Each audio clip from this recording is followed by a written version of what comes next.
মামলা আছে কিনা ওইটা দেখার কোনো ব্যাপার না, তাদের সাথে সাথে আইনের আওতায় নিয়ে আসবে।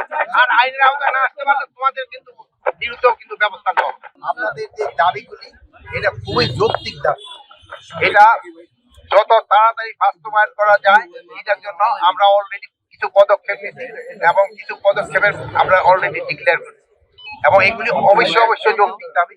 আরেকটা জিনিস, আমাদের উসমান হাজি ভাই আহত, এর জন্য আপনারা সবাই আল্লাহর কাছে দোয়া করবেন, উনি যেন সুস্থ হয়ে আমাদের মাঝে আবার ফিরে আসতে পারেন।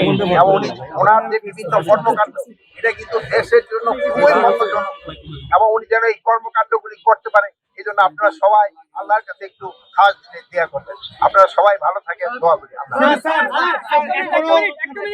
আরেকটা বিষয়, যদিও তাকে এখনো গ্রেপ্তার করা সম্ভব হয় নাই, কিন্তু তার ব্যবহৃত হাতিয়ারটা উদ্ধার করা হয়েছে।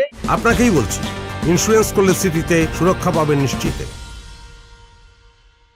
এবং ওর সাথে যে আরেকজন ওই হাতিয়ার তাকে উদ্ধার করেছে, তারা আমরা অলরেডি রিমান্ডে নিচ্ছি।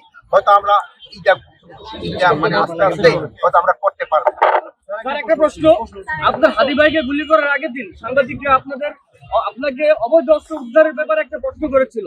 আপনি সে অস্ত্রের ব্যাপারে যথাযথ কোনো উত্তর না দিয়ে আপনি আলু পেঁয়াজ নিয়ে কথা বলেছেন।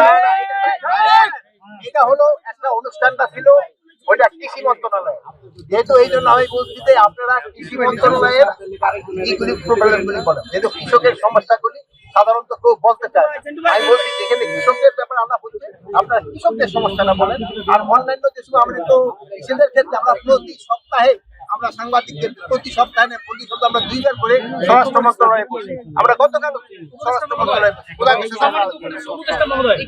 বিষয়টা হচ্ছে এখনো আওয়ামী লীগের অনেকে এলাকার মধ্যে অবস্থান করে, যদি পুলিশকে জানানো হয় পুলিশ বলে তাদের বিরুদ্ধে মামলা নেয়, কিন্তু তারা তো চিহ্নিত আওয়ামী লীগ, তাদেরকে গ্রেফতার করা হয় না। ফলে আমাদের তাদের বিরুদ্ধে মামলা নাই। তার বিরুদ্ধে মামলা আছে কিনা ওইটা দেখার কোনো ব্যাপার না, তাদের সাথে সাথে আইনের আওতায় নিয়ে আসবে। আর আইনের আওতায় না আসতে পারলে তোমাদের কিন্তু বিরুদ্ধেও কিন্তু ব্যবস্থা নেওয়া হবে।